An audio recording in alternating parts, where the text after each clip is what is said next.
الحمد لله رب العالمين والعاقبة للمتقين والصلاة والسلام على سيدنا محمد وعلى آله وصحبه أجمعين أما بعد أعوذ بالله من الشيطان الرجيم بسم الله الرحمن الرحيم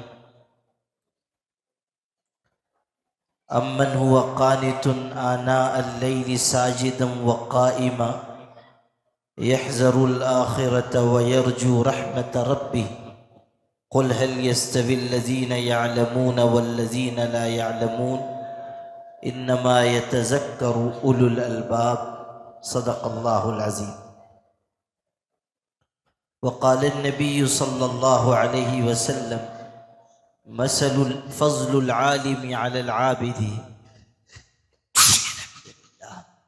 كفضل القمر ليلة البدر على سائر الكواكب. وفي رواية قال فضل العالم على العابد كفضلي على أدناكم رجلا أو كما قال صلى الله عليه وسلم.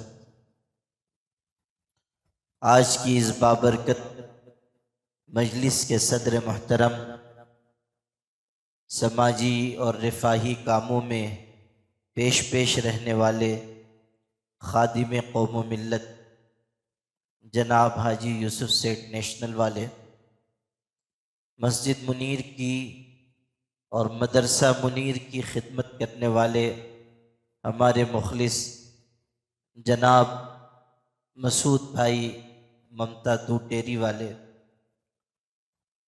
اس ادارے کے ناظم جناب حافظ محمد ناظم صاحب، اس مدرسے کے اساتذہ کرام، عزیز طلباء، مہمانان کرام اور آپ تمام حاضرین مجلس اور پردہ نشین ماں اور بہنوں، آپ حضرات کا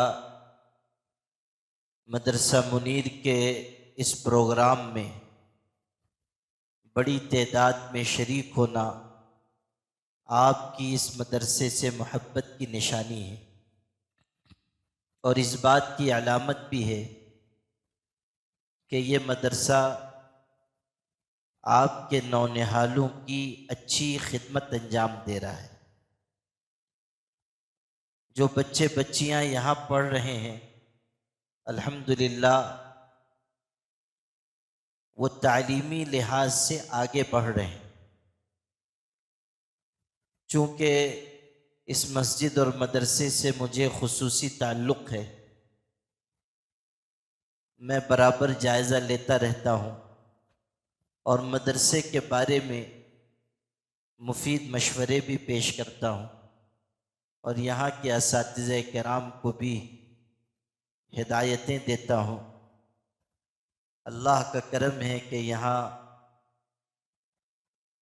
معیاری تعلیم بچوں کو دی جا رہی ہے اور ابھی 2 سال کا عرصہ مکمل نہیں ہوا ہے، مگر اللہ نے اس مدرسے کو اس پورے علاقے کے لیے رحمت اور خیر کا سرچشمہ بنا دیا ہے. دعا کیجئے کہ اللہ تعالیٰ اس مدرسے کی نظر بد سے حفاظت فرمائے اور اس کو مزید ترقیات سے مالا مال فرمائے. حضرت ذوالنون مصری بہت بڑے بزرگ گزرے ہیں، ان کے ایک ارشاد کی روشنی میں آج آپ سے کچھ باتیں عرض کرنی ہیں. انہوں نے ارشاد فرمایا الناس کلہم موتا الا العالمون، کہ دنیا کے سارے لوگ مردہ ہیں، دنیا کے سارے لوگ مردہ ہیں مگر وہ جو علم والے ہیں. دنیا کے سارے لوگ مردہ ہیں سوائے ان کے جن کو اللہ نے علم کی دولت عطا کی. آگے ارشاد فرمایا کہ علم والے بھی سب مردہ ہیں مگر وہ جو عمل کرنے والے ہیں. اور تیسری بات ارشاد فرمائی کہ عمل کرنے والے بھی سب ہلاک ہونے والے ہیں سوائے ان کے جن کے عمل میں خلوص ہے۔ والمخلصون علی خطر عظیم، اور مخلص لوگ بھی بہت بڑے خطرے میں ہیں۔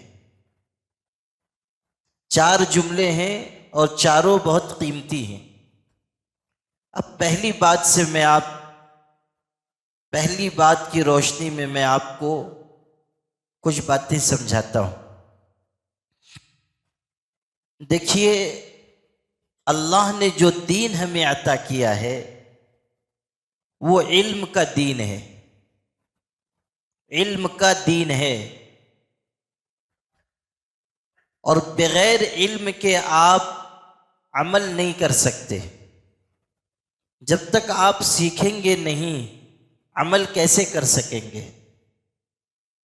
ایک آدمی سے اگر کہا جائے کہ تم کو نماز پڑھنی ہے،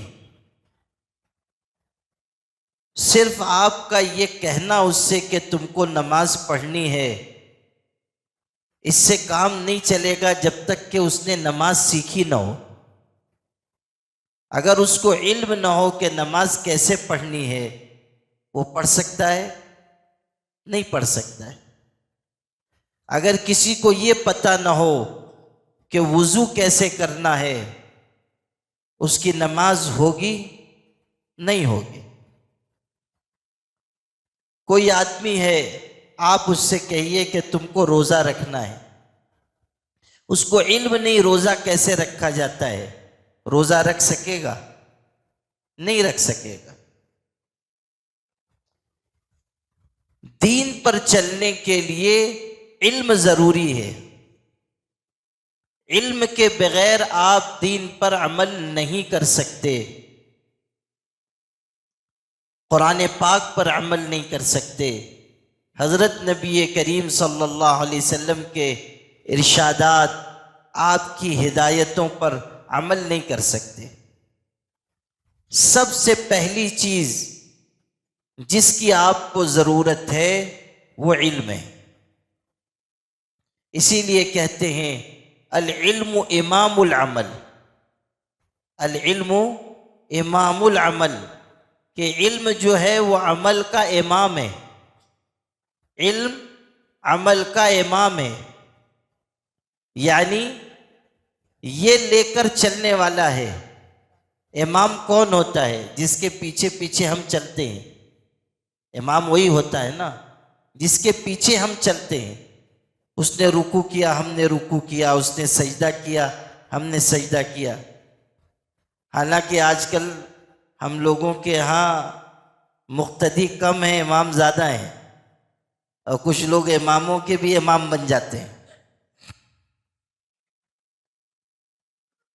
وہ کہتے ہیں نا کہ نیت کرتے ہوئے کہ میں نماز پڑھ رہا ہوں، منہ میرا قبلہ شریف کی طرف، پیچھے اس امام کے، تو پیچھے اس امام کے پہلے اقتداء کے لیے ہوتا تھا، اب اس کا ترجمہ یہ ہے کہ اس امام کے پیچھے پڑ گئے، پیچھے اس امام کے، یعنی اس امام کے پیچھے لگ گئے، پیچھے اس امام کے۔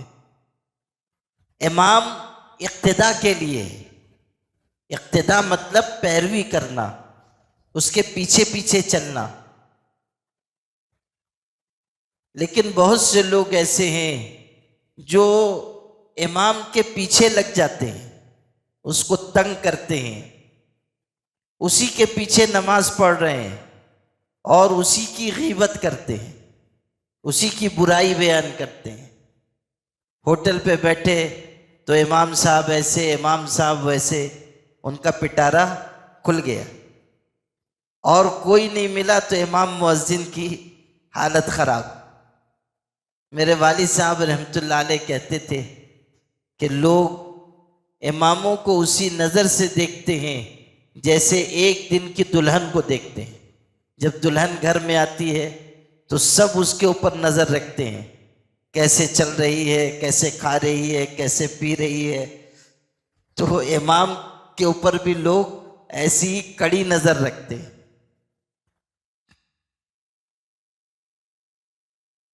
اور عجیب مسئلہ یہ بھی ہے کہ ہمارے ہاں مسجدوں میں بھی آپ دیکھیں گے ایسے لوگ ذمہ دار ہوتے ہیں جن کو دین کا، دینی مسائل کا کچھ پتہ نہیں، اور وہ بیچارے جو ہے امام کو ہدایت دیتے ہیں۔ امام عالم ہے، حافظ ہے، وہ اس کے اوپر مسلط ہے۔ بنگلور میں ایک دلچسپ قصہ سناتا ہوں۔ بنگلور میں کسی بڑی مسجد میں امام کا تقرر ہو رہا تھا، تو جن کو تقرر کرنا تھا ظاہر ہے وہ سب پیسے والے تھے، کوئی عالم تو تھے نہیں، سب پیسے والے ثروت مند لوگ تھے، اور وہاں چونکہ تنخواہیں بہت اچھی ہوتی ہیں تو اسی لحاظ سے بہت سارے لوگ امیدوار آئے ہوئے تھے، تو ایک کے بعد ایک سب کا انٹرویو ہو رہا تھا۔ تو ایک عالم سے متولیان مسجد نے بہت دیر تک سوال کیا، یہ بھی پوچھ رہے ہیں۔ جواب دینے والا عالم ہے، امامت کے لیے آیا ہے، اور پوچھنے والے سب وہ لوگ ہیں جن کو دین ایمان کا کچھ پتہ ہے نہیں، صرف پیسے والے ہیں۔ تو جب بہت دیر ہو گئی، وہ بھی بیچارہ عالم بھی پریشان ہو گیا، تو ان میں سے سیٹھوں میں سے ایک نے پوچھا کہ اچھا مولانا، قیامت کی نشانیوں میں سے کوئی ایک نشانی بتا دیجیے۔ تو وہ بھی جلا بھونا تھا، اس نے کہا اور نشانیوں کو جانے دیجیے، قرب قیامت کی نشانی یہ ہوگی کہ آپ جیسے نااہل مسجدوں کے ذمہ دار ہو جائیں گے، اور نشانی جانے دیجیے، آپ جیسے نااہل لوگ مسلط ہو جائیں گے۔ اور واقعی یہ حدیث میں آیا ہے، اذا وسد الامر الى غیر اہلہ فانتظر الساعہ، حدیث میں ہے کہ جب نااہل لوگوں کو منصب دیا جانے لگے تو تم قیامت کا انتظار کرو۔ جب نااہلوں کو منصب دیا جائے تو پھر قیامت کا انتظار کرو۔ تو امام وہ ہوتا ہے جس کی اقتداء کی جاتی ہے، علم عمل کا امام ہے، یعنی علم آگے ہوگا تب اس کے پیچھے پیچھے عمل آئے گا۔ اگر علم نہیں ہے عمل درست نہیں ہو سکتا، آپ عمل کر نہیں سکتے، اور اگر آپ کریں گے تو آپ کا عمل علم کی کمی کی وجہ سے یا علم نہ ہونے کی وجہ سے درست ہی نہیں ہوگا۔ آپ کا عمل علم نہ ہونے کی وجہ سے درست نہیں ہوگا۔ کتنے لوگ ہیں نمازوں میں ایسی غلطی کرتے ہیں کہ ان کی نماز ہوتی ہی نہیں، لیکن وہ اس گمان میں ہے کہ ہم تو نماز پڑھ رہے ہیں۔ جیسے ایک بات میں آپ کو بتاؤں، کتنے لوگ ایسے ہیں کہ جو آتے ہیں جلدی جلدی وضو کرتے ہیں، نماز کھڑی ہوئی ہے، امام نماز پڑھا رہا ہے، یہ آئے، کتنے لوگوں کو دیکھنے، ہم لوگوں کو بھی دیکھنے کا موقع ملتا ہے، وہ آتے ہیں اور اللہ اکبر سیدھے رکوع میں چلے گئے یا سجدے میں چلے گئے، امام رکوع میں ہے، رکوع میں چلے گئے، اللہ اکبر کر کے سجدے میں تو سجدے میں چلے گئے۔ ایسے سارے لوگوں کی نماز ہوتی ہی نہیں، ان کی نماز شروع ہی نہیں ہوئی، مکمل ہونے کا کیا سوال ہے؟ مسئلہ یہ ہے کہ جب آپ آئے تو آپ کو اللہ اکبر کر کے نیت باندھ کے نماز میں کھڑا ہونا ہے، پہلے آپ کو قیام کرنا ہے، امام چاہے رکوع میں ہو، چاہے سجدے میں ہو، چاہے اتحیات میں ہو، آپ آئیں گے تو پہلے اللہ اکبر کر کے نیت باندھیں گے، ایک رکن کے برابر قیام کریں گے، اس کے بعد پھر جس حالت میں امام ہے اس میں آپ جا کر ملیں گے۔ اگر آپ نے نیت نہیں باندھی، آپ نے قیام نہیں کیا، آپ نماز میں شامل ہی نہیں ہوئے، آپ کی نماز ہی نہیں ہوگی۔ غور کر لیجیے، کتنے لوگ ہیں جن کو مسئلہ معلوم نہیں ہے، اب اگر وہ ایسے بے تکے طریقے سے نماز میں شامل ہوتے ہیں ان کی نماز ہوگی نہیں۔ آدمی سجدے میں گیا اور سجدے میں اس نے دونوں پیر اٹھا دیا، آدمی سجدے میں ہے، اس نے دونوں پیر زمین سے اٹھا دیا، 10 انگلیاں اس کی زمین سے اوپر اٹھ گئی اور اتنی دیر تک رہی جو ایک رکن کے برابر ہے۔ اگر اتنی دیر تک زمین سے اس کے دونوں پیر کی انگلیاں الگ ہیں تو فقہا مفتیان کرام کہتے ہیں کہ اس کی نماز فاسد ہو گئی۔ غور کر لیجیے آپ، کتنی چیزیں ہیں جو ہمارے سیکھنے کی ہیں، ہم لوگ سیکھتے نہیں ہیں، اور سیکھنا ہمارے ذہن کے کسی گوشے میں ہے بھی نہیں۔ رمضان آ رہا ہے، کتنے لوگ ہیں ہم لوگوں میں سے جن کو یہ فکر ہوتی ہے، جن کو یہ فکر ہو کہ ہم روزے کے مسائل سیکھیں، روزہ کیسے پورا ہوگا، روزے میں کیا مکروہ ہے، کیا ناجائز ہے، روزے میں کون سی چیز ضروری ہے، کون سی چیز غیر ضروری ہے، کون سیکھ رہا ہے؟ ہم لوگ مدرسوں میں رہتے ہیں، وہاں لوگ مسئلہ پوچھنے آتے ہیں، لیکن مسئلہ پوچھنے کیا آتے ہیں؟ یہ جلدی کوئی پوچھنے نہیں آتا کہ روزہ کیسے صحیح ہوگا، نماز کیسے درست ہوگی، زکوٰۃ کیسے دینی ہے۔ جلدی یہ مسئلے پوچھنے لوگ نہیں آتے، آتے ہیں تو کیا پوچھنے آتے ہیں کہ ابا مر گئے مجھ کو کتنا حصہ ملے گا، یہ بھی نہیں کہ دوسرے کو کتنا دینا ہے، ابا مرے مجھ کو کتنا ملے گا۔ اور زیادہ تر تو وہ آتے ہیں جن کے منہ لٹکے ہوئے ہوتے ہیں، یہ جو منہ لٹکا ہوا قسم کے لوگ ہوتے ہیں ان کو دیکھتے ہی ہم لوگ سمجھ جاتے ہیں کہ یہ طلاق دے کے آیا ہے۔ اگر کوئی آیا اور منہ اس کا لٹکا ہوا ہے ہم لوگ سمجھ جاتے ہیں کہ یہ طلاق دے کے آیا ہے۔ پھر آتا ہے تو کہتا ہے کہ حضرت بہت غصے میں تھا، کچھ سمجھ میں نہیں آ رہا تھا، طلاق دے دیا۔ اب آپ کوئی راستہ نکالیے نا، آپ کے مدرسے کو ہم لوگ چندہ بھی تو دیتے ہیں، تو کوئی راستہ نکالیے، یعنی آپ جائیے جہنم میں، ہم کو بھیجیے جنت میں۔ اور ایک ساتھ 3 طلاق دے کے آ گیا۔ عجیب بات ہے، آتے ہیں تو کہتے ہیں بہت غصے میں تھا۔ ارے اللہ کے بندے، کوئی خوشی خوشی بھی طلاق دیتا ہے؟ کوئی ایسا ہے خوش نصیب کہ جو بیوی سے بہت خوش ہو اس کو ہدیہ تحفہ دے، پھر کہے کہ میں تم سے بہت خوش ہوں، وضو کر کے آ جاؤ، بٹھائے مصلی پہ اور خطبہ مسنونہ پڑھے اور اس کے بعد کہے چونکہ بہت خوش ہوں اس لیے طلاق طلاق طلاق؟ کوئی ایسے طلاق دیتا ہے؟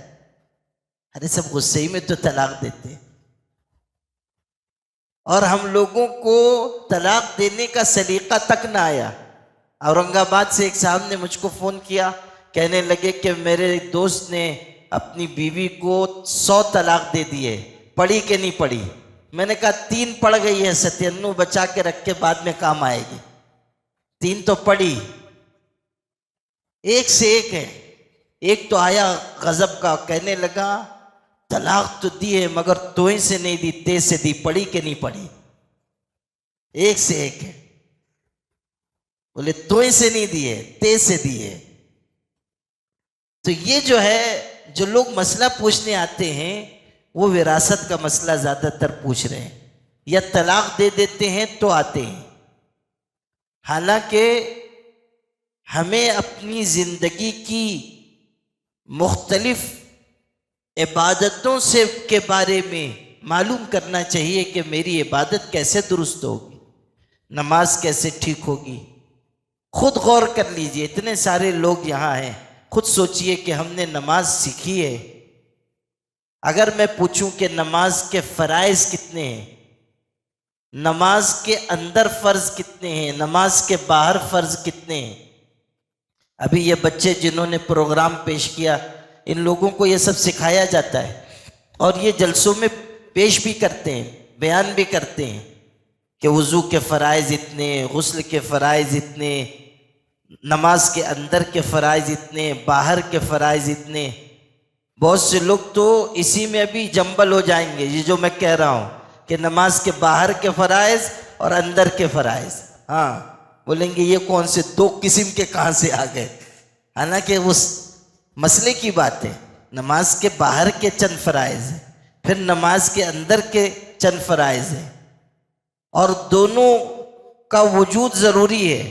اگر باہر کے فرائض میں سے کوئی رہ گیا تب بھی نماز نہیں ہوگی، اور اندر کے فرائض میں کوئی رہ گیا تب بھی نماز نہیں ہوگی.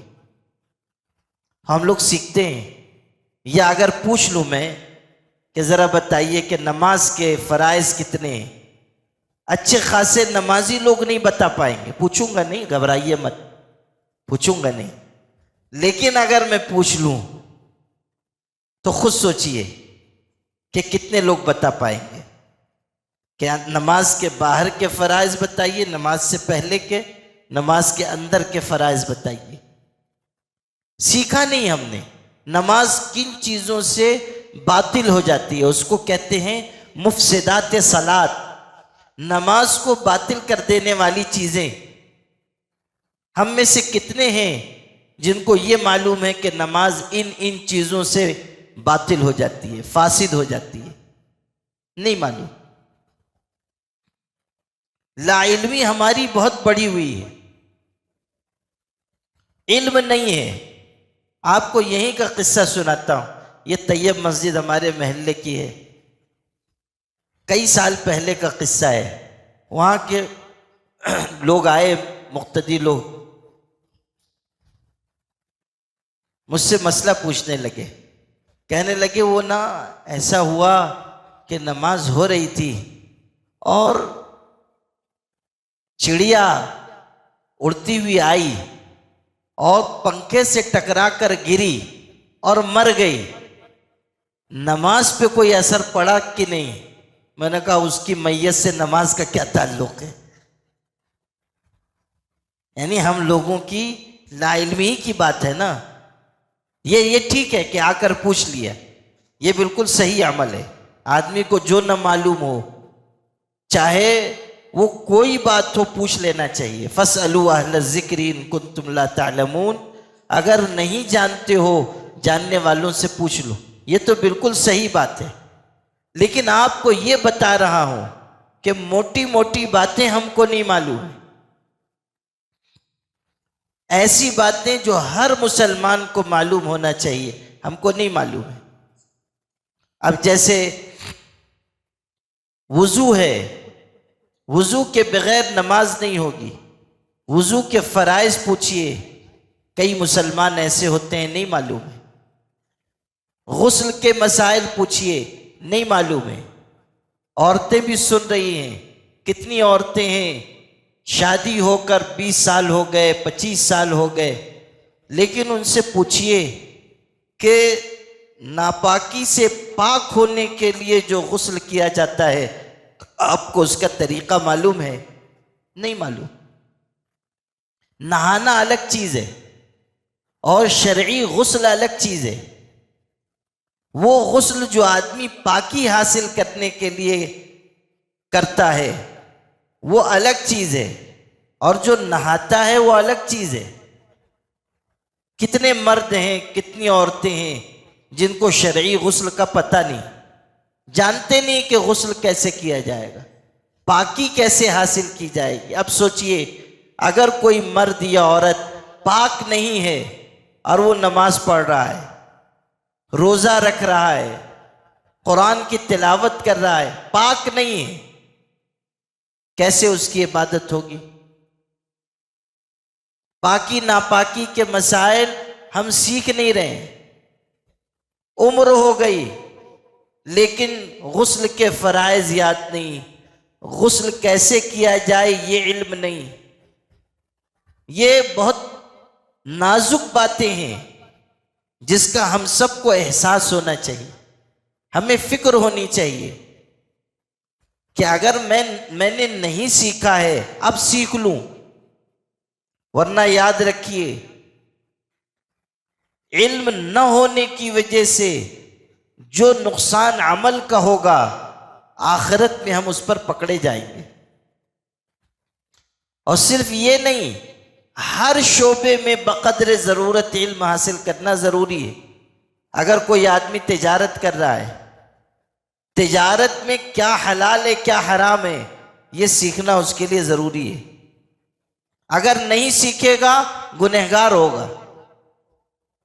کتنے لوگ ہیں جو تجارت کر رہے ہیں لیکن تجارت کے اصول، آداب، شرعی مسائل ان کو کچھ معلوم ہی نہیں۔ اچھا نہیں معلوم ہے پوچھ لو، وہ بھی نہیں۔ بلکہ ہمارے یہاں تو ایسے بھی ہیں کہ اگر کوئی عالم مسئلہ بتاتا ہے کہ آپ یہ جو اس طرح کر رہے ہیں کاروبار صحیح نہیں ہے، تو وہ کہتے ہیں کہ نہیں صحیح ہے، ہم کو معلوم ہے، یعنی عالمی کو غلط ٹھہرا دیتے ہیں۔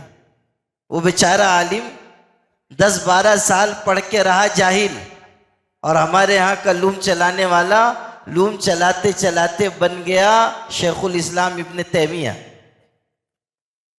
اور اگر مقادم صاحب ہوں تو وہ تو ان سے اور ایک منزلہ اوپر ہے۔ تو یہ عجیب بات ہے، یعنی ایک تو ہم سیکھ نہیں رہے اور دوسرے کوئی بتا رہا ہے تو ہم قبول نہیں کر رہے ہیں، الٹا اس کو کہتے ہیں کہ نہیں ایسے نہیں ایسے۔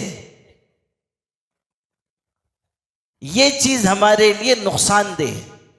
ایک تو ہم سیکھیں، اور دوسری چیز یہ کہ ہر شعبے میں بقدر ضرورت علم ہمارے پاس ہو۔ نہیں ہے حاصل کرنے کی فکر کریں۔ ایسا نہیں ہے کہ مدرسہ صرف نوعمر بچوں کے لیے ہے، مدرسہ آپ کے لیے بھی ہے، علم آپ کے لیے بھی ضروری ہے۔ اگر آپ علم حاصل نہیں کریں گے تو آپ غلطی کر بیٹھیں گے، کہیں نہ کہیں زندگی میں آپ غلطی کریں گے۔ اکثر میں یہ قصہ سناتا ہوں کہ کچھ علماء تھے، وہ بیچارے سفر میں گئے، تو ایک لیڈر صاحب تھے وہ بھی چلے گئے، اور لیڈر صاحب تھے اس لیے ان کی ناک بھی ذرا 1.5 فٹ کی تھی۔ اب گئے یہ بیچارے، نماز پڑھنے کا وقت ہوا تو ایسی جگہ تھی جہاں پانی نہیں ملا۔ علماء نے کہا وقت تنگ ہو رہا ہے، تیمم کرو اور نماز پڑھ لو۔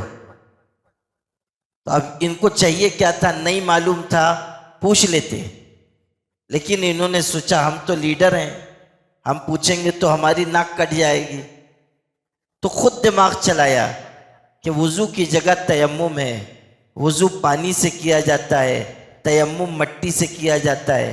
تو بیچارے ایک طرف بیٹھے، ایک مٹھی مٹی لی اور منہ میں ڈال لی۔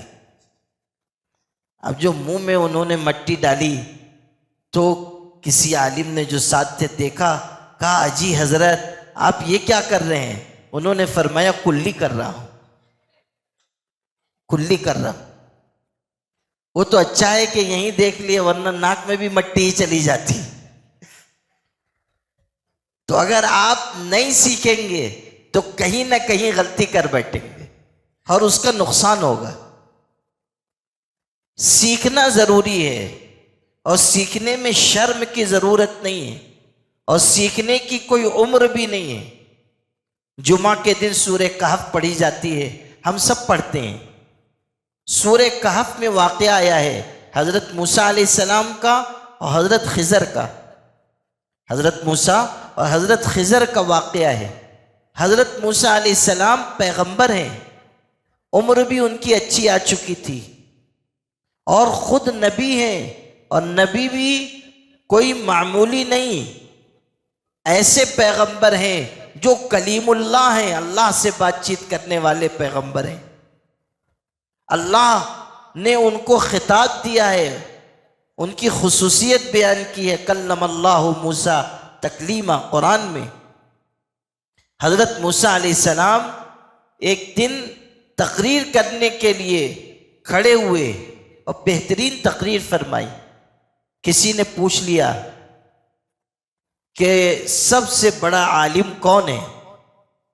حضرت موسیٰ علیہ السلام پیغمبر تھے، اور پیغمبر کے زمانے میں سب سے زیادہ علم پیغمبر کو ہوتا ہے، اس سے زیادہ علم کسی کو نہیں ہوتا۔ حضرت موسیٰ نے کہا میں ہوں، کوئی غلط جواب نہیں تھا، لیکن اللہ کو یہ بات ان کی پسند نہیں آئی کہ علم کی نسبت اللہ کی طرف کرنے کے بجائے انہوں نے اپنی طرف کر لیا، یہ کہتے کہ اللہ سب سے زیادہ جاننے والا ہے۔ نتیجہ کیا ہوا؟ اللہ نے حضرت موسیٰ سے کہا کہ ایک بندہ ایسا ہے جو تم سے زیادہ جاننے والا ہے، جاؤ اس کی تلاش کرو اور اس سے علم حاصل کرو۔ حضرت موسیٰ کو کہا گیا جاؤ اور علم حاصل کرو۔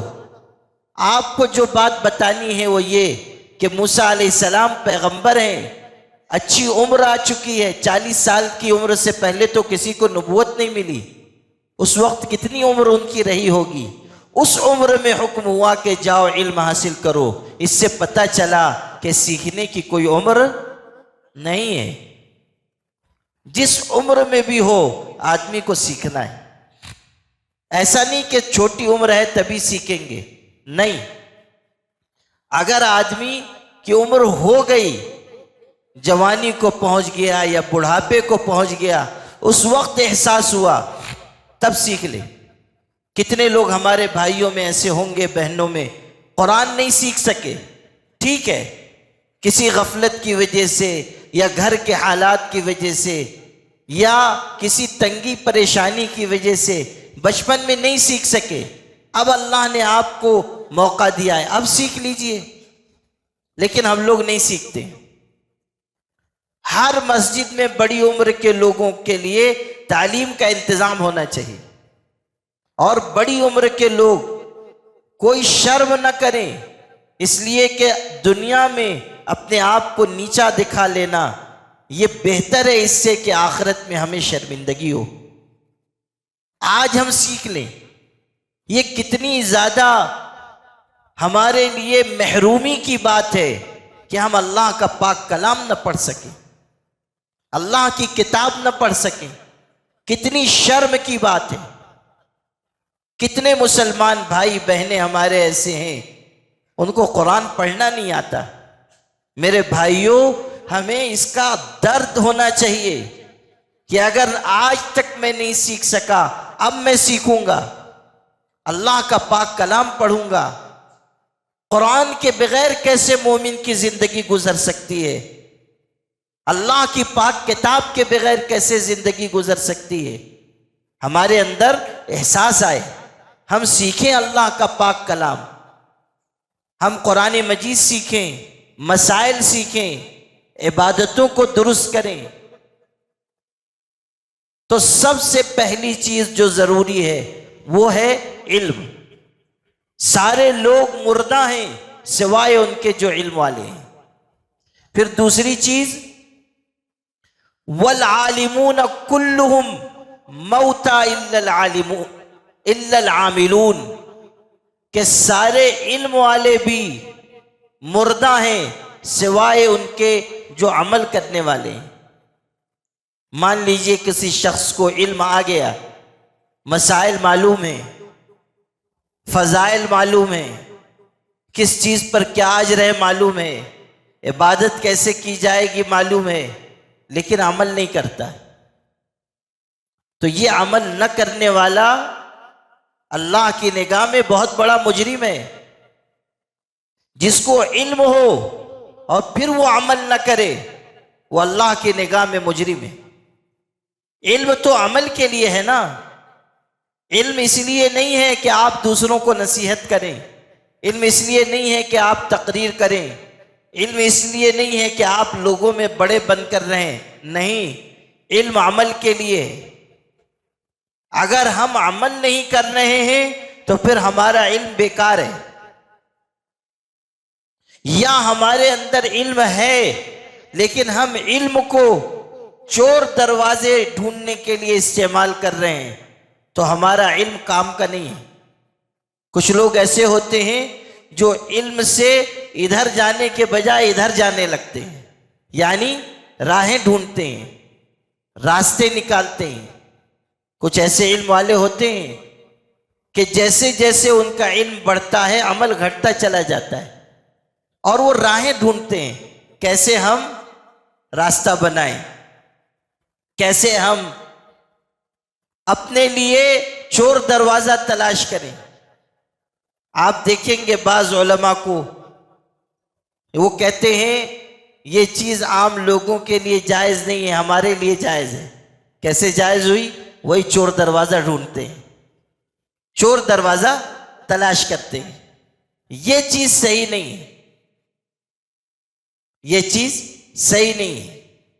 علم عمل کے لیے، علم احتیاط خشیت کے لیے، علم اس لیے نہیں ہے کہ آدمی اپنے لیے کوئی چور دروازہ تلاش کرے. آپ کو ایک دلچسپ قصہ اس کا بھی سناتا ہوں. وہ ایک مولوی صاحب تھے، دوپہر کے وقت گھر میں آئے تو بیوی سے انہوں نے پوچھا کیا بنا ہوا ہے؟ بہت زور کی بھوک لگی تھی، پوچھا کیا بنا ہوا ہے؟ تو بیوی نے کہا ہمارے لیے تو مرغی بنی ہے، آپ کے لیے دال بنی ہوئی. تو مولانا کو بڑی حیرت ہوئی کہ یہ الٹی گنگا کیسے بہنے لگی. مرغی پہ تو ازلی ابدی پیدائشی حق ہم مولویوں کا ہے، تو یہ کہاں سے الٹی گنگا بہ رہی ہے؟ ارے بھائی مرغی کے شروع میں بھی میم ہے اور مولوی کے شروع میں بھی میم ہے، دونوں کا جوڑ ہے. لوگ کہتے ہیں کہ مولوی بنے گا، بعض لوگ آج کل کہتے ہیں کہ بچہ مولوی بنے گا، کہاں سے کھائے گا؟ ارے کہاں سے کھائے گا؟ ساری دنیا کا رزق تو ہم مولویوں ہی کے لیے لکھا گیا ہے. جس محلے میں ہم لوگ قدم رکھ دیتے ہیں وہاں کی مرغیاں اپنے سہاگ کی سلامتی کی دعا مانگنے لگ جاتی ہیں. جس محلے میں ہم گئے وہاں کی مرغیاں اپنے سہاگ کی سلامتی کی دعا مانگتی ہیں، اس لیے کہ مولوی آیا ہے مرغی ذبح ہوگی. وہ ایک پیر صاحب تھے، کہیں گئے تو مرید نے کہا کہ حضرت آپ کے لیے کیا پیش کروں کھانے میں؟ تو پیر صاحب نے بڑی عاجزی تواضع سے کہا ہم کہاں بڑے منصب کے لوگ ہیں، نہ امیر ہیں، نہ وزیر ہیں، نہ بادشاہ ہیں، نہ نواب ہیں، غریب لوگ ہیں. چھوٹی موٹی چیز کچھ مرغی ارغی ذبح کر دو، اس کے علاوہ کیا ہے؟ یعنی چھوٹے لوگ ہیں، چھوٹی موٹی چیز ذبح کر دو. یہ جعلی پیر جو ہوتے ہیں وہ بھی بڑے دلچسپ ہوتے ہیں. ایک اور قصہ سن لیجئے. یہ لوگ تو کھانے پینے ہی کے چکر میں ہوتے ہیں. جعلی پیر جو ہوتے ہیں نا، نقلی، کہا گیا ہے انہی کے بارے میں کہ جو دودھ شکر سے بنے اس کو کھیر کہتے ہیں، اور جو کھا جائے ساری کھیر اس کو پیر کہتے ہیں. تو وہ ایسے ہی ایک جعلی پیر صاحب تھے، ابھی یہ سنایا نا تو اس پہ یاد آ گیا. وہ گئے کسی کے ہاں، مرید کے ہاں دعوت تھی، تو مرید نے جو کھانا پیش کیا وہ انڈے کا سالن پیش کیا. تو اب پیر صاحب نے دیکھا تو ان کو حیرت ہوئی کہ انڈے پہ کیسے گزر بسر ہوگی، مرغی ہونی چاہیے. تو بڑی حکمت سے انہوں نے مطالبہ فرمایا. کہنے لگے کہ ان انڈوں کی اماں جان کہاں ہیں؟ تو مرید بھی بڑا حاضر جواب تھا، اس نے کہا یہ انڈے یتیم پیدا ہوئے ہیں.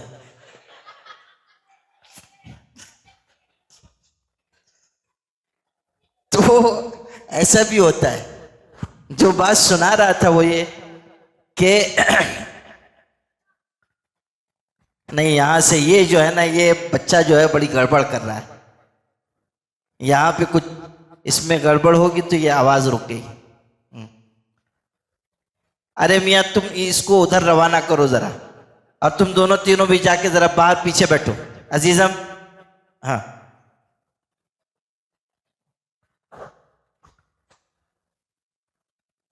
ہاں. تو جو بات میں عرض کر رہا تھا وہ یہ کہ وہ جو مولوی صاحب بیچارے آئے،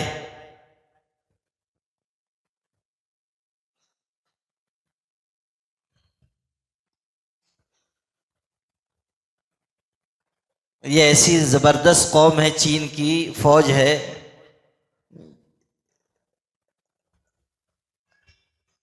تو وہ جو آئے تو بیوی نے کہا ہمارے لیے مرغی ہے، آپ کے لیے دال ہے۔ انہوں نے کہا یہ کیسی عجیب بات ہے؟ تو بیوی نے کہا دیکھیے اصل میں بات یہ ہوئی کہ پڑوسن کی مرغی آ گئی تھی اپنے صحن میں، اور بچہ کھیل رہا تھا، اس نے پتھر چلا کے مارا، اس کے سر پہ لگ گیا، اور وہ گر کے تڑپنے لگی۔ مر جاتی، نہ ان کے کام آتی نہ ہمارے کام آتی، تو اس لیے میں نے اس کو ذبح کر لیا، اور پھر بتایا نہیں ان کو، اس لیے کہ اگر بتا دیتی تو فتنہ کھڑا ہو جاتا۔ والفتنة اشد من القتل، وہ بھی تو مولوی کی بیوی تھی نا، تو اس نے کہا کہ فتنہ ہوتا، تو اس لیے فتنہ دمانے کے لیے میں نے گھر ہی میں بنا لی، اور چونکہ وہ پڑوسن کی مرغی ہے تو اور آپ عالم ہیں تو آپ کے لیے مناسب نہیں ہے کہ آپ کھائیں، ہم لوگ چل جائے گا، کوئی ایسی بات نہیں ہے، تو آپ دال کھا لیجئے، مرغی ہم لوگ۔ اب دیکھیے راستہ کیسے نکالتا ہے، علم دوسری سمت میں کیسے لے جاتا ہے۔ مولوی صاحب نے تھوڑی دیر تک سوچا، اس کے بعد کہنے لگے کہ ٹھیک ہے بیگم، مرغی پڑوسی کی ہے نا، جو اس میں مسالہ لگا ہوا ہے وہ تو اپنے گھر کا ہے، تو اس لیے ایسا کرو کہ گوشت تم لوگ کھا لو، کم سے کم سالن تو مجھ کو دے دو۔ تو یہ دلیل اس کے بھی عقل میں آ گئی، اس نے کہا ٹھیک ہے۔ اب وہ لے کے آئی ہانڈی، اور اس میں سے ان کی پلیٹ میں شوربہ ڈالنے لگی، اور ہاتھ میں اس نے چمچہ رکھا، کوئی بوٹی آنے لگتی تھی تو پیچھے کر دیتی تھی۔ اب جب انہوں نے دیکھا کہ یہ آتا ہوا مال غنیمت واپس جا رہا ہے تو ان کو صدمہ عظیم پیش آیا۔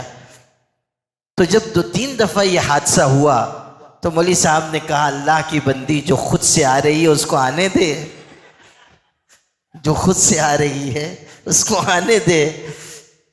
تو وہ بھی تو انہی کی بیوی تھی، وہ بھی سمجھ گئی کہ ان کی نیت پوری خراب ہے، تو اس نے ہانڈی الٹی ان کے پلیٹ میں اور کہنے لگی کہ مولوی صاحب کھانا ہے تو کھا لیجئے، مرغی کو بھی ہم بلانے کے لیے نہیں گئے تھے، وہ بھی خود ہی سے آئی تھی۔ یعنی جب کھانا ہی ہے، اور یہی دلیل ہے کہ جو خود سے آ رہی ہے اس کو آنے دو، تو مرغی کو بھی ہم کوئی بلانے نہیں گئے تھے، وہ بھی خود سے آئی تھی۔ تو علم جو ہے وہ عمل کے لیے، علم اس لیے نہیں ہے کہ آدمی راہیں تلاش کرے، غلط راستے ڈھونڈے، اس لیے نہیں ہے۔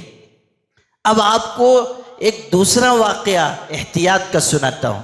حضرت امام احمد ابن حنبل 4 اماموں میں سے ایک امام گزرے ہیں، بہت بڑے عالم اور بزرگ تھے۔ ان کے ایک بیٹے اس زمانے میں حکومت کے کسی شعبے میں ملازم ہو گئے۔ حکومت کوئی کافروں کی نہیں تھی، مسلمانوں کی حکومت تھی، اور ان کے صاحبزادے اس حکومت کے کسی شعبے میں ملازم ہو گئے، الگ رہتے تھے، امام احمد ابن حنبل سے علیحدہ مکان تھا۔ ایک دن حضرت امام احمد ابن حنبل تشریف لائے، کھانا ان کے لیے پیش کیا گیا، اہلیہ نے کھانا دیا، اور کھانا ابھی وہ شروع کرنے جا رہے تھے، اتنے میں بات میں اہلیہ نے کہہ دیا کہ آج گھر میں آگ ختم ہو گئی تھی، تو میں نے بیٹے کے یہاں سے تنور میں سے آگ لے کر اپنے گھر کا چولہا جلایا، اس پر کھانا بنایا۔ غور کیجئے گا، دھیان سے سنیے تو بات سمجھ میں آئے گی۔ بیٹے کے گھر آگ جل رہی تھی، میں نے وہاں سے آگ لے کر اپنا چولہا جلایا اور اس پر کھانا بنایا۔ امام احمد ابن حنبل دسترخوان چھوڑ کر اٹھ گئے، ارشاد فرمایا کہ تم نے اس شخص کے یہاں سے آگ لی، انہی کا بیٹا ہے، لیکن کہا تم نے اس شخص کے یہاں سے آگ لی ہے جو حکومت کا ملازم ہے، اور حکومت کے مالی معاملات پر مجھ کو اعتماد نہیں ہے، اس لیے اس کے گھر سے جو آگ لے کر اپنے گھر کا چولہا جلایا گیا ہے اور اس پر جو کھانا بنا ہے، اس کھانے کو بھی میں درست نہیں سمجھتا ہوں۔ غور کیجیے، کتنی باریک بات ہے۔ علم پر عمل اس کو کہتے ہیں کہ ایک شخص حکومت کے کسی شعبے میں ملازم ہے، ایسا نہیں ہے کہ حرام آمدنی ہے، اور خود اپنا بیٹا ہے، اور کھانا نہیں آیا ہے ان کے گھر سے، یہ بھی سمجھیے کھانا نہیں آیا ہے، صرف ان کے یہاں کی آگ سے یہاں گھر کا چولہا جلایا گیا ہے اور کھانا بنایا گیا ہے، مگر انہوں نے کھانے سے انکار کر دیا، کہا کہ نہیں، یہ نہیں کھا سکتا۔ غور کیجئے احتیاط کس درجے کی ہے۔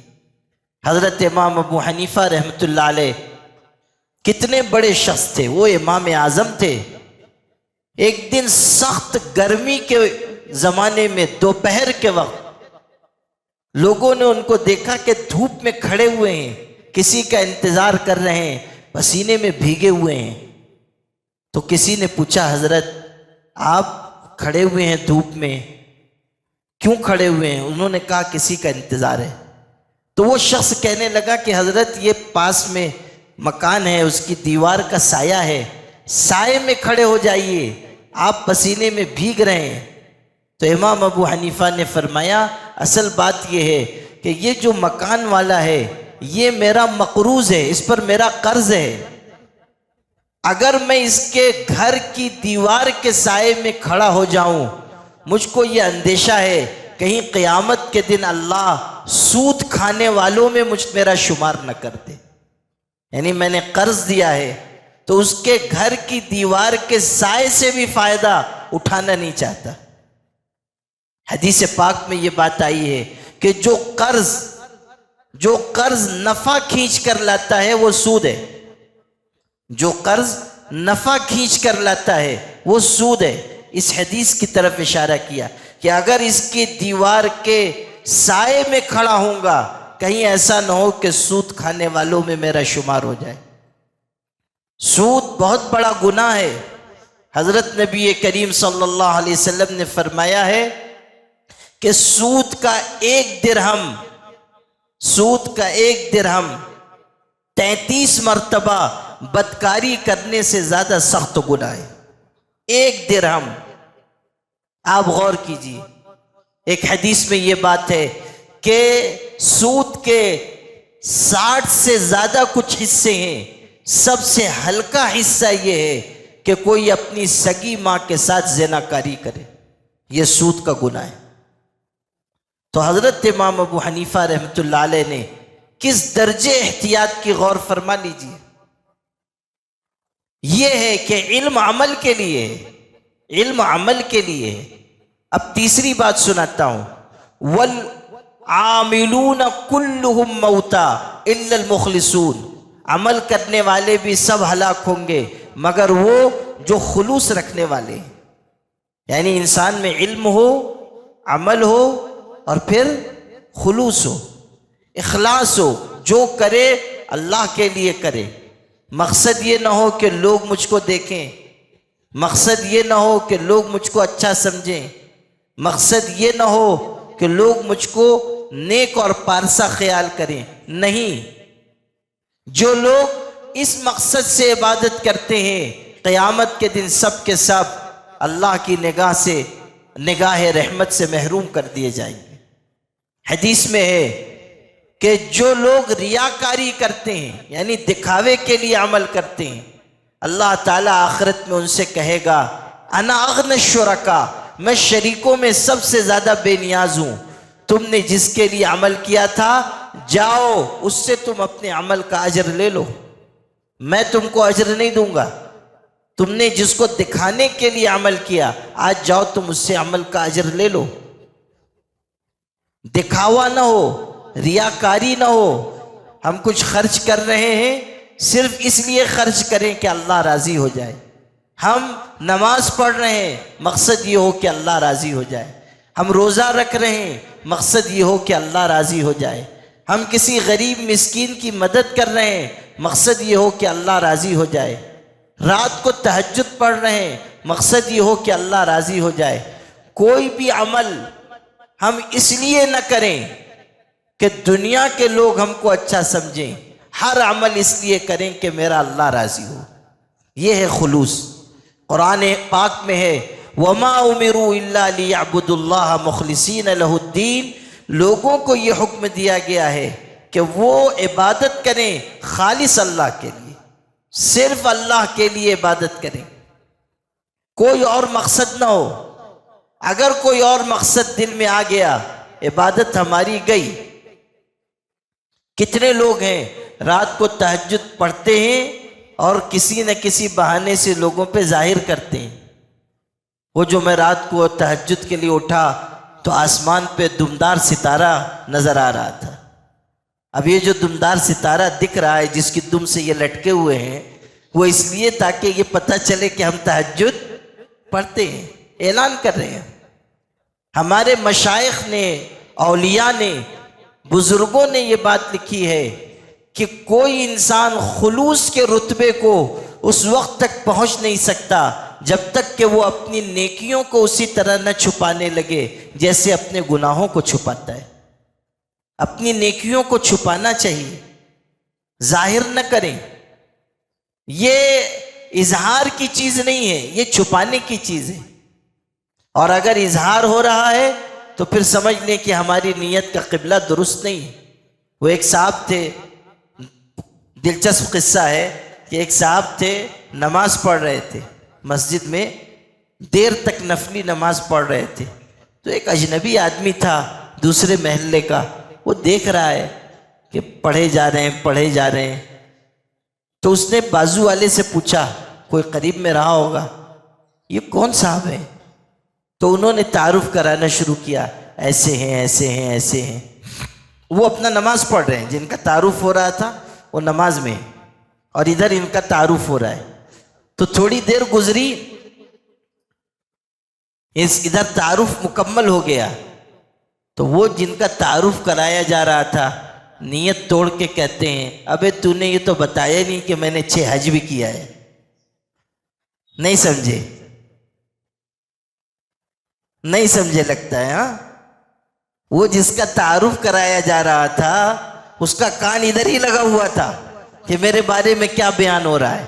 جب حج کا تذکرہ نہیں آیا تو رہا نہیں گیا، نیت توڑ کے کہہ رہا ابے میں نے 6 حج بھی کیا ہے۔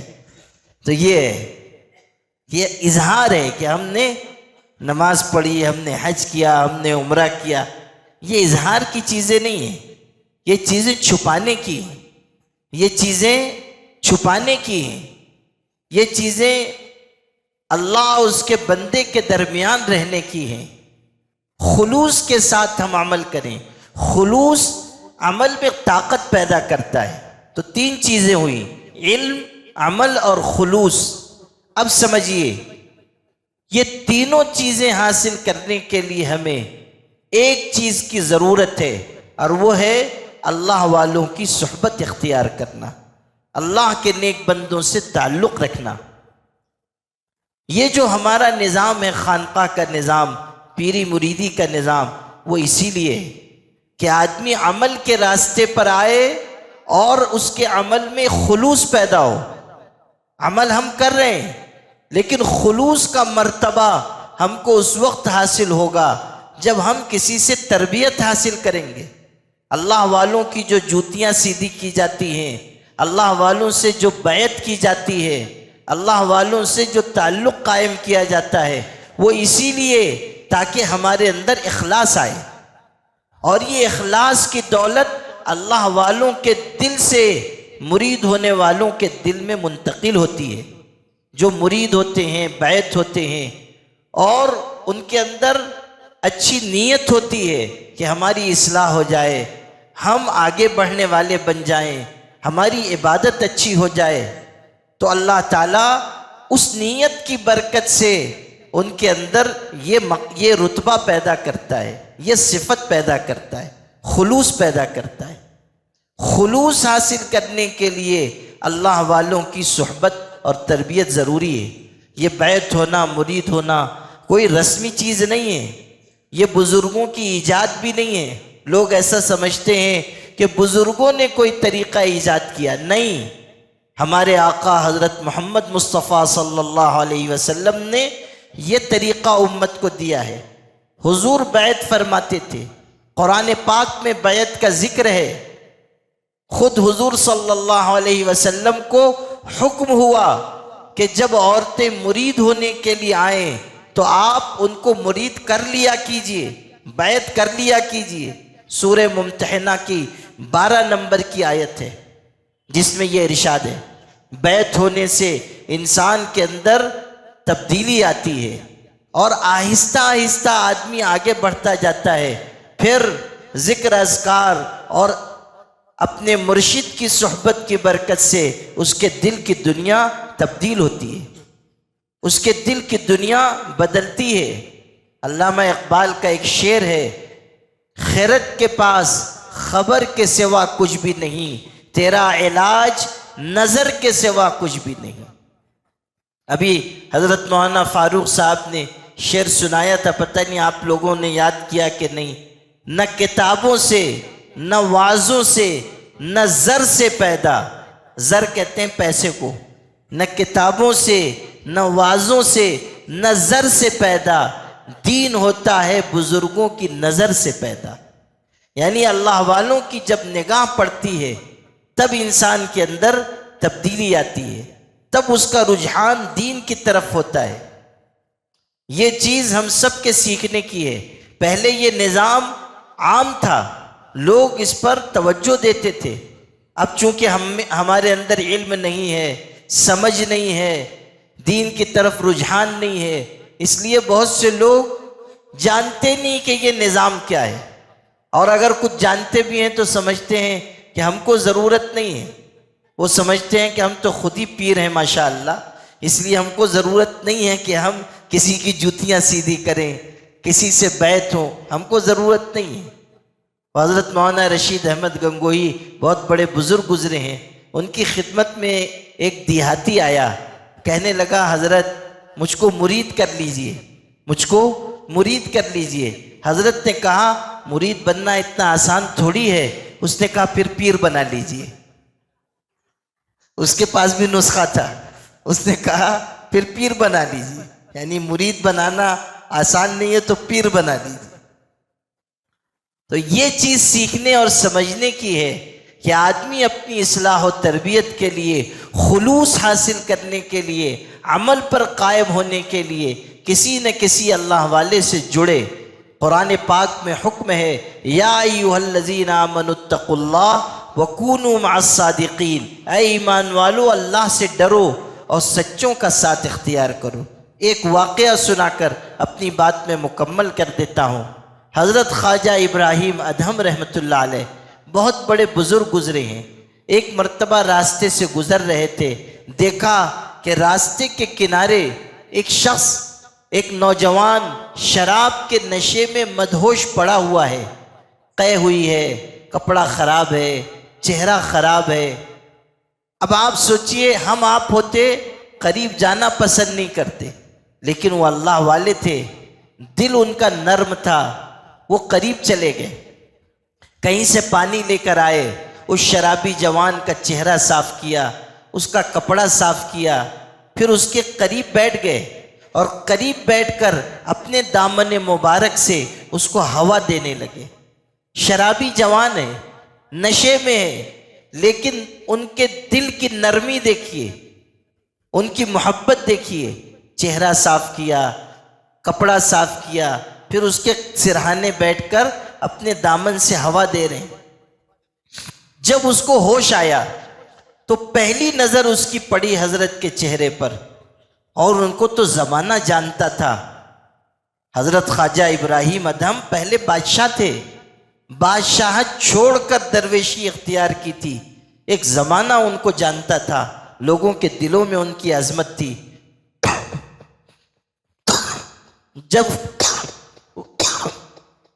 جب اس نوجوان نے دیکھا کہ حضرت میرے سرہانے بیٹھے ہیں تو وہ تڑپ کر کھڑا ہو گیا اور کہنے لگا کہ حضرت آپ کہاں میرے قریب آ گئے، میں تو بہت شرابی، عیاش، بدکار ہوں، گنہگار ہوں، آپ مجھ سے دور جائیے، آپ میرے قریب مت بیٹھیے۔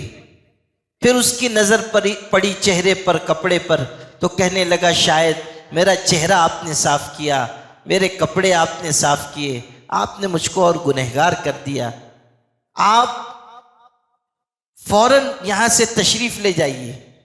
اور ندامت کی وجہ سے، شرمندگی کی وجہ سے وہ رونے لگا، آنکھ سے آنسو بہنے لگے۔ حضرت نے جب اس کو روتا ہوا دیکھا، آگے بڑھ کر اس کو سینے سے چمٹا لیا اور خود بھی رونے لگے۔ وہ بھی رو رہا ہے اور حضرت بھی رونے لگے اور تسلی دیتے ہوئے کہنے لگے کہ بیٹا گنہگار ہے تو کیا ہوا، توبہ کر لے گا، اللہ تیری توبہ قبول کر لے گا، نیک بنا دے گا۔ کچھ نصیحت کر رہے ہیں۔ ابھی یہ سلسلہ جاری تھا کہ اللہ تعالیٰ کی طرف سے الہام ہوا حضرت خواجہ ابراہیم ادھم کو، اور ارشاد ہوا کہ او ابراہیم، جو جوان تیرے سینے سے چمٹا ہوا ہے ہم نے اس کو اس زمانے کے اولیاء میں شامل کر لیا، ہم نے اس کو اپنا ولی بنا لیا۔ حضرت ابراہیم ادھم کو حیرت ہوئی، بارگاہ الہی میں عرض کیا کہ باری تعالیٰ تو جس کو چاہے نواز دے، تیری عطا و بخشش کو کوئی روک نہیں سکتا، لیکن تجھ کو اس کی کون سی ادا پسند آ گئی جو تو نے اس کو یہ مقام عطا کیا؟ جو جواب اللہ کی طرف سے آیا وہ آپ کو سنانا تھا۔ ارشاد ہوا غسلت وجہہ لاجلی فغسلت قلبہ لاجلک، کہ او ابراہیم تو نے میری محبت میں اس کا چہرہ صاف کیا تو میں نے تیری محبت میں اس کا دل صاف کر دیا۔ تو نے میری محبت میں اس کا چہرہ صاف کیا، میں نے تیری محبت میں اس کا دل صاف کر دیا۔ یہ ہے اللہ والوں کی صحبت کی برکت، یہ ہے اللہ والوں سے محبت کی برکت، یہ ہے اللہ والوں کی نظر کی برکت۔ تو یہ ہم سب کے لیے ضروری ہے کہ ہم اپنی اصلاح کے لیے، اپنی تربیت کے لیے اللہ والوں سے تعلق قائم رکھیں اور ذکر کریں، اچھے اعمال کی طرف آئیں، علم، عمل اور اخلاص یہ تینوں چیزیں اپنے اندر پیدا کریں۔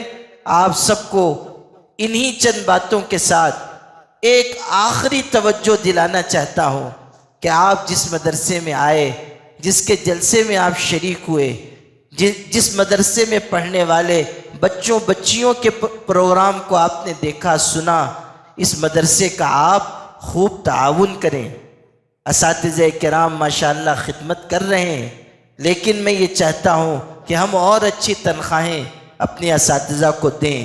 جو بچے پڑھ رہے ہیں ان کے لیے اور سہولتوں کا انتظام کریں۔ اس کے لیے آپ سب کے تعاون کی، آپ سب کی مدد کی ضرورت ہے۔ مجھے امید ہے کہ آپ لوگ اس طرف توجہ دیں گے اور اس کار خیر میں حصہ لیں گے۔ اللہ تعالیٰ اس مدرسے کے تمام اساتذہ کرام کو، حافظ ناظم صاحب کو اور ان کے ساتھیوں کو جزائے خیر عطا فرمائے اور ان سب کی خدمات کو قبول فرمائے۔ ہمارے مسعود بھائی اور ان کے ساتھی ماشاءاللہ مسجد مدرسے کے لیے ہر وقت فکر مند رہتے ہیں۔ اللہ تعالیٰ ان حضرات کی کوششوں کو بھی بے انتہا قبول فرمائے، ان کے مال میں، اولاد میں، کاروبار میں برکت عطا فرمائے۔ وآخر دعوانا ان الحمد للہ رب العالمین۔